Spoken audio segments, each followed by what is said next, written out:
السلام عليكم ورحمة الله وبركاته. سو dhawaada saaxiibayaal meel walba ay joogtaan xilli walba idin tahay wanaagsan.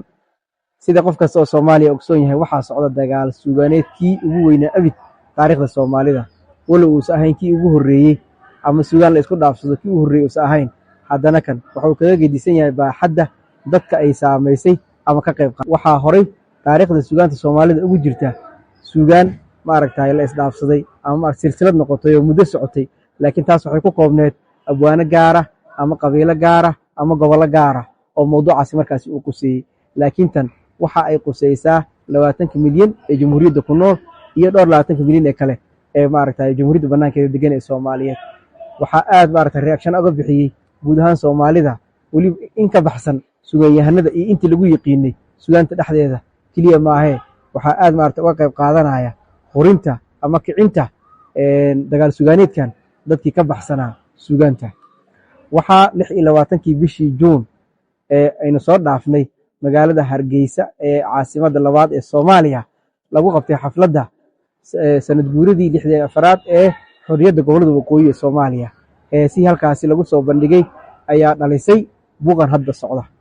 Waxaan arkay culimo badan iyo akhyaar badan oo rabta inay dejiso xaaladdan oo dhahaysa dadkaasi heesta qaaday ama intaas safka ku jirtay ama ninkii sameeyey keliya ayay ku kooban tahay mooye maamulka iyo shacabka lama qabaano howlahaas halkaas ma gaarsiisana.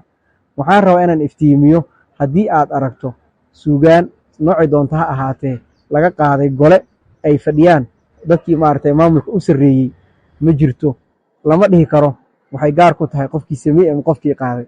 Maxaa yeelay xukuumad kasta ama maamul kasta meeshu doona ka jire waxa uu leeyahay wasaarad warfaafineed oo howlahaasi qaabilsan. Agaasimo guud ayay leedahay, maareeye tiyaatar ayaa jira, maareeye howlada qaranka ayaa jira, faafreeb ama hubin ayay martaa hees kasta oo la sameeyo magaalo kasta oo waddankeena. Heestaasi waxaa sameeyay hal abuur aad loo yaqaano oo lagu magacaabo Taha Gaasa.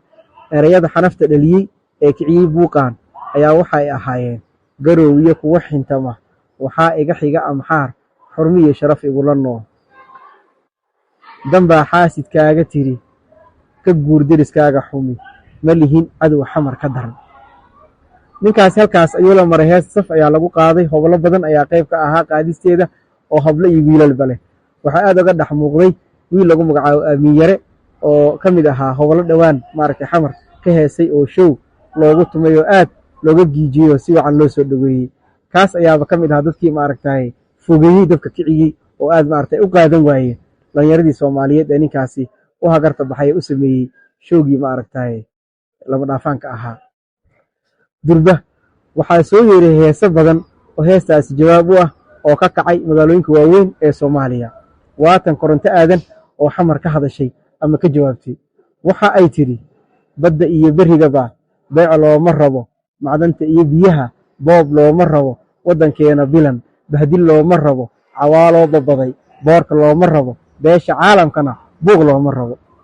Runtii Koronto Aadan waxa ay furatay dhammaan ummadii Soomaaliyeed ee ka qaaday ama ka xajiimootay heestaas Taha Gaasa ee laakiin weysaneed meel ula kacaan ama waxay aga jawaabaan.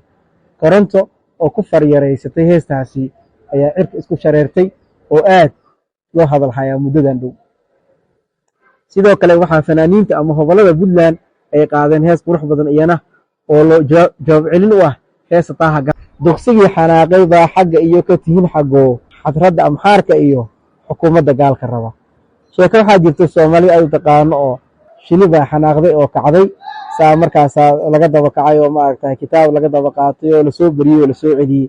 Deetana dugsiga yiri anna waa xanaaqay waan carooday oo waan tagay isna hal isoo sasabo markaas yiri yaa ku baahnaa awd horeba yaa kugu baahnaa.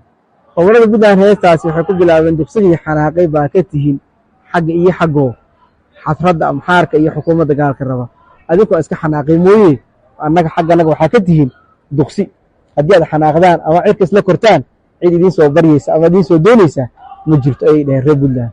Reer Baydhabo oo iyaga si gaara aan loogu xusin heesta laakiin dareen Soomaalinimo iyo midnimo jaceylka qaaday ee iyagana waxay soo saareen hees yar dhexdhexaad ah oo muujinaysa in la isla jiro walaalnimada iyo la ilaaliyo midnimada.